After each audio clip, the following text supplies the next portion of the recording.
Good afternoon, everyone. I'm Yan Fei. Today, Ali and I will present our key findings from Australian supermarket sales data for the management group. So before moving into the detailed analysis, I will briefly introduce our dashboard. We organize it into four main parts: the time, region, product, and customer. These four perspectives can help you quickly understand the sales trends, regional performance, product contribution, and the customer value. So in my part, I will focus on the first two sections. First, from the time perspective, Australian supermarket showed a clear upward sales trend from July to October. However, the growth was not equally distributed during the period. As you can see here, from July to this October, it increased steadily, but the stronger increase mainly appeared in November and December. This suggests that the overall growth was largely driven by the last 2 months. And this pattern is also supported by the quarterly comparison. As you can see from here, the quarter four sales were about 41.2% higher than the quarter three, making it the strongest trending period. And from the month-on-month change chart, we can also see from here, there was a large jump occurred from November to December, with sales increasing by 53K in these 2 months. I would say this is a kind of positive signal for the management because it shows strong peak season demand. However, it also means that the company should prepare earlier for the inventory planning, staff training, and the delivery capacity before this peak season. From the time dimension, we can understand when the growth happened. To further understand where the sales came from, we then looked at the regional dimension. From this chart, we can see that the New South Wales had the highest sales, followed by Victoria and Queensland. Together, these three states contributed about 66.5% of the total sales. This shows that the Australian supermarket sales were strongly concentrated in the major eastern states. However, the sales dropped significantly out of these three top states. For example, the Western Australian ranked fourth, but its sales only reached nearly a half of the Queensland sales. So this indicates that the core market is mainly concentrated in the eastern area. But the sales ranking alone cannot fully explain the regional gap. Therefore, we also considered two indicators: the order volume and the average order value. From this map, the order volume chart, we can see that the New South Wales still had the highest order volume, followed by Victoria and Queensland. This suggests that the strong sales performance in these states was closely related to their larger order base.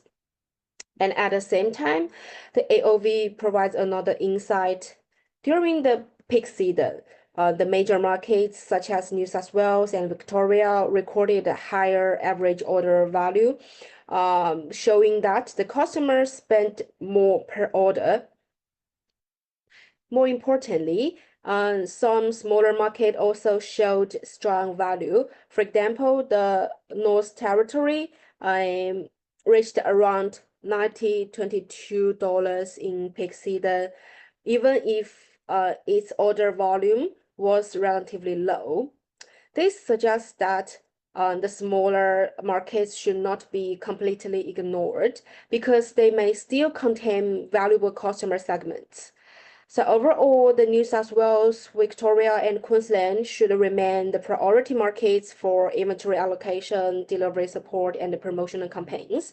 And meanwhile, the smaller but high AOV regions can be targeted with loyalty offers or regional promotion activities to increase the purchase frequency. And now, let's turn to Aline. She will continue with the product and the customer analysis. Okay, thanks, Yanfei. And next, I will discuss the product sales performances. So the chart shows a clear sale contribution pattern. The coffee 250 kg family is the best seller product, significantly outperforming the others product, which suggests the strong customer demand and also a high repurchase rate. Meanwhile, products ranked from second to 10th has similar sales levels, indicating stable revenue contribution. In contrast, the bottom-10 products perform much more weakly, many of them labeled as organic or family, but the labels do not appear to significantly improve sales performances. And next, we look at the categories sales. So some categories like the dairy or meats and seafood generate the highest revenue. They are all essential food categories, showing that food products are supermarkets' core source of stable income.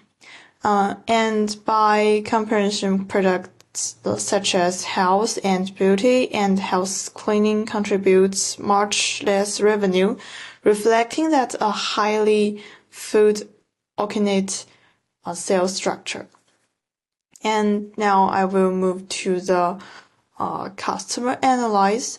So the histogram shows a clear right-scale distribution. Most of the customers spend between $100 and $300, while only a small number of spend over $600. This indicates that supermarket mainly relies on medium-level customer, while high-spending customer spend only a small proportion of the customer base. And this become more obvious in the top customer ranking.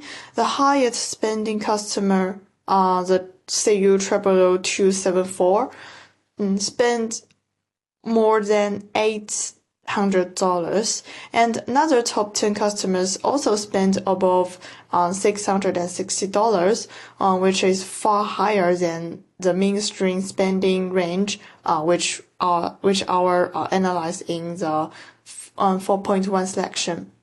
So this suggests a limited number of high-value customers contributes the disproportionately to total revenue. And last things about the details. So this chart implements the product details of the best-selling customer. So this customer buy very different kind of products, which across many different categories, including some drinking, some fresh food, or some household products, showing the very different purchasing behaviors. However, he or her spending is still concentrating on several key items, especially the first product like the bear product. Yeah. And finally, it's about our recommendations. So based on our findings, first, we recommend the supermarkets improve the inventory and also the optimal planning before the peak seasons. Second, about the regions, we think the supermarket should continue prioritizing the New South Wales, Victoria, and also the Queensland, while also paying some attention to smaller but high AVO markets like some northern regions.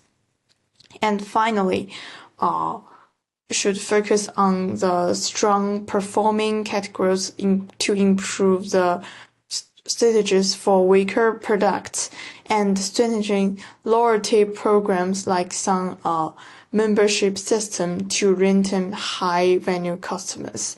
And that's all of our analysis to our sales report. Thank you.